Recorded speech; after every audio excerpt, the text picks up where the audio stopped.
আমাদের সমাজে ধারণা আছে যে অটিস্টিক শিশুরা বাবা মায়ের পাপের ফসল।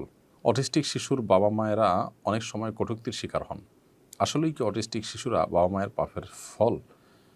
পরিবারে এবং সমাজে অটিস্টিক শিশুর মর্যাদা কেমন হওয়া উচিত? তাদের প্রতিপালন সম্পর্কে আপনার পরামর্শ কামনা করছি।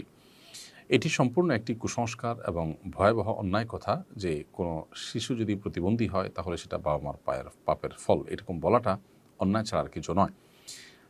মনে রাখা উচিত যে আল্লাহ তাআলা কারোর পাপের বোঝা আরেকজনের উপরে চাপিয়ে দেন না। মা বাবা গুনাহ করেছেন, তার দায় সন্তানের উপর আল্লাহ তাআলা চাপাচ্ছেন, ব্যাপারটা এরকম হতে পারে না। দ্বিতীয়ত, এটি কোরআন এবং সুন্নাহর কোথাও এভাবে বলা হয়নি। এটি নিছকই লোকমুখে প্রচলিত একটি কথা এবং কুসংস্কারাচ্ছন্ন একটি বিশ্বাস। আল্লাহ রাব্বুল আলামিন যে বাচ্চাকে অটিস্টিক করেন, এটা বাবা মার জন্য যেমন পরীক্ষার বিষয়, আবার ওই বাচ্চার জন্য কোনো কোনো ক্ষেত্রে পরীক্ষার বিষয় হয় কোনো কোনো ক্ষেত্রে।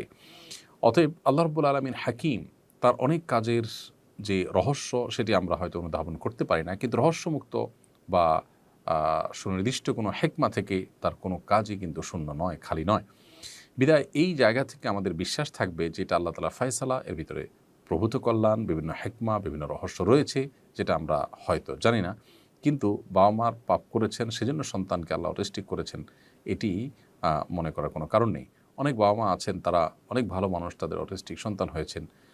এই সন্তানকে লালন পালন করতে গিয়ে তারা যদি মানুষের কটূক্তির শিকার হন, নানা রকমের বুলিংয়ের শিকার হন, তাহলে সেক্ষেত্রে একে তো অটিস্টিক বাচ্চা লালন পালন করে তারা অত্যন্ত কষ্টের মধ্যে দিনাতিপাত করেন। দ্বিতীয়ত আবার মানুষের কথার যে কষ্ট সেটা তাদেরকে যদি সহ্য করতে বাধ্য করা হয় তাহলে এটা জুলুম ছাড়া আর কিছুই হতে পারে না।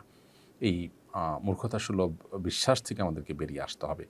আর অটিস্টিক শিশুদের বাবা মার প্রতি আমার উদাত্ত আহ্বান থাকবে যে আল্লাহর পরীক্ষা হিসাবে এটাকে সর্বোচ্চ ধৈর্যের সাথে আপনাদের মোকাবিলা করতে হবে এবং এই সন্তানদেরকে সবচেয়ে বেশি কেয়ার করার চেষ্টা করবেন এই জন্য, বা এই জায়গা থেকে, দৃষ্টিকোণ থেকে যে এটা আল্লাহ তাআলার পক্ষ থেকে দেওয়া পরীক্ষা, যদি এর বিনিময়ে আল্লাহ আমাকে অনন্তকালে জান্নাত দিয়ে দেন তাহলে সেক্ষেত্রে এইটা আমার জন্য লাভজনকই হলো। সন্দেহাতীতভাবে বাহ্যিকভাবে এটি কষ্টের, কিন্তু সবরের বিনিময়ে আল্লাহ তাআলা কিন্তু হিসেব ছাড়া দেন। বিধায় আমাদের ধৈর্য ধারণ করতে হবে এবং আল্লাহ তাআলার ফয়সালাকে মেনে নিতে হবে। ধরুন, একজনকে আল্লাহ তাআলা সুস্থ স্বাভাবিক সন্তান দিয়েছেন, আপনার সন্তানের মতো অটিস্টিক দেননি। তিনি যদি এই সন্তানের সঠিক লালন-পালন করতে না পারেন এবং এর দায়ে যদি তাকে জাহান্নামে যেতে হয়, তাহলে আপনি অটিস্টিক শিশু তার চাইতে অন্তত শিশুর বাবা হওয়াটা আপনার জন্য মন্দ নয়, বরং ভালো কিছু। অতএব আল্লাহ তাআলা ফায়সালাকে মেনে নিতে পারা এটা কঠিন একটা কাজ। আমরা অনেকে হয়তো বুঝে উঠতে পারি না, কিন্তু আমাদের সেই চেষ্টা থাকতে হবে যেন আমরা আল্লাহ তাআলা ফায়সালাকে মেনে নিই।